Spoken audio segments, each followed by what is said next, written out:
hear what God has been saying, or the emphasis that we've been hearing from God's Word. And probably what's going to happen, eventually all of us will share, and just share briefly. We don't have to share a story each, but just a phrase, that's fine. But what we're going to do is somebody's going to have the courage to start and say, this is what God said to the person that I listened to, right?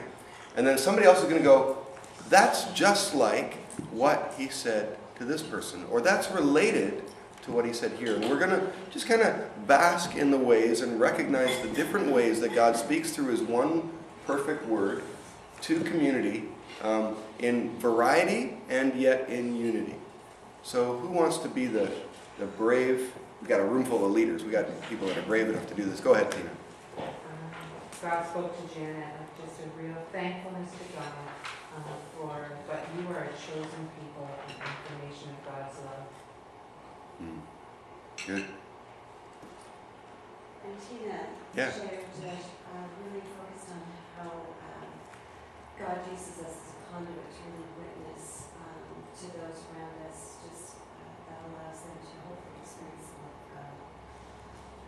And so that as he returns, that they may see and taste the glory of God. Good, good. So one person heard about God's love, another person heard about a call to be a conduit. Connect with either one of those themes. And we don't necessarily need to go in partners each time, just thematically. Anybody? Yeah, Natalie. And just go ahead and speak out. Don't wait for me to acknowledge your hand. What spoke to me, I guess, through Teresa was to be the light around other people or in her job. And just to be a bright, just to be a bright light, or like a beacon in someone's life through her wisdom and her knowledge. Good. Similarly, Brittany said that from this she got to live a life that others can see God in how she talks and how she acts. Marguerite mentioned too, being the light, but also being the light of thankfulness for what God has done. He makes you special, that He's put so much into you that you want to give it out.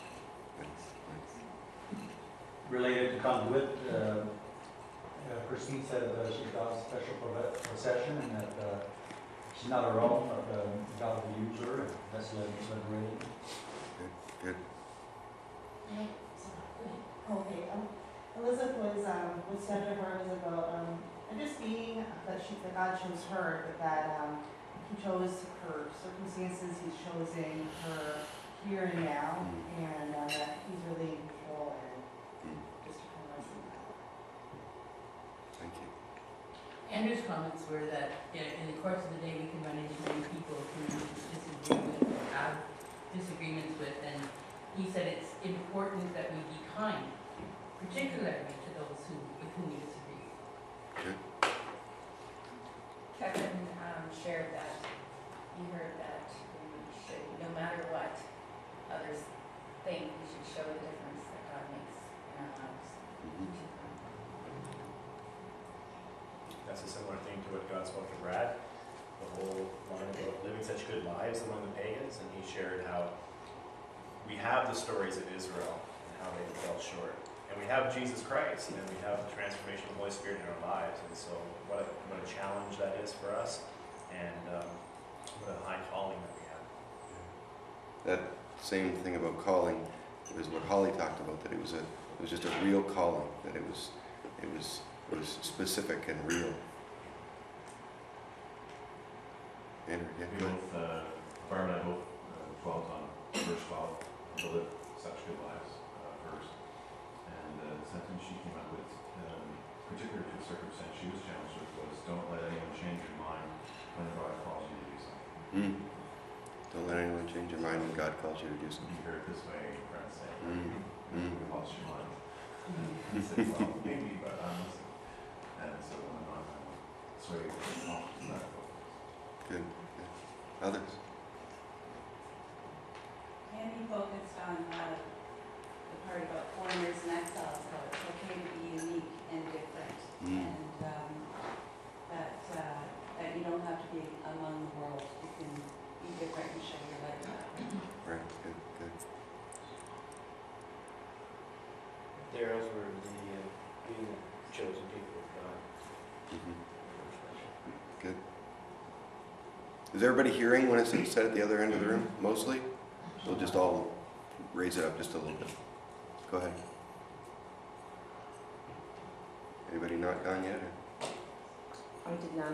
She talked about using her creative abilities to glorify God and bring His word. Good, good. Heather just said that that she's representing Christ and just needs to make sure that to show it through actions and the words as well.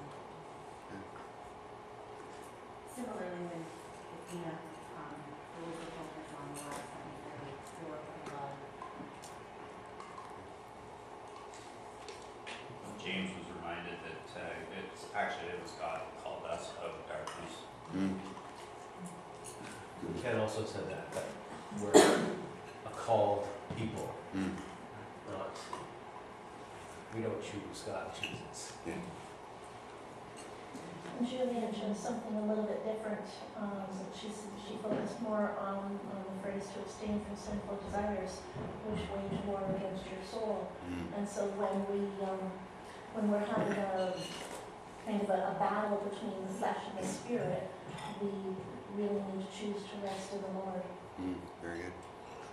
We talked about God's mercy and how mercy is undeserved and how it deserves punishment, but God chose mercy instead.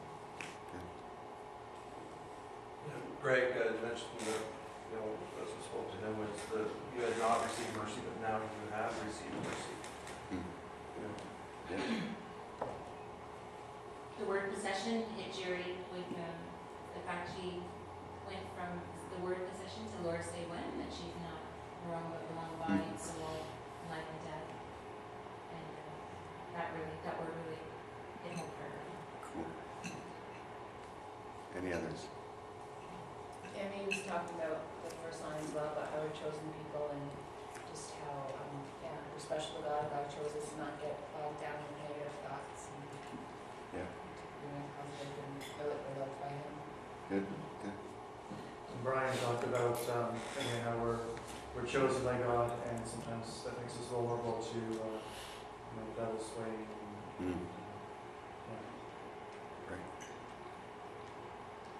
Aaron's focus was on all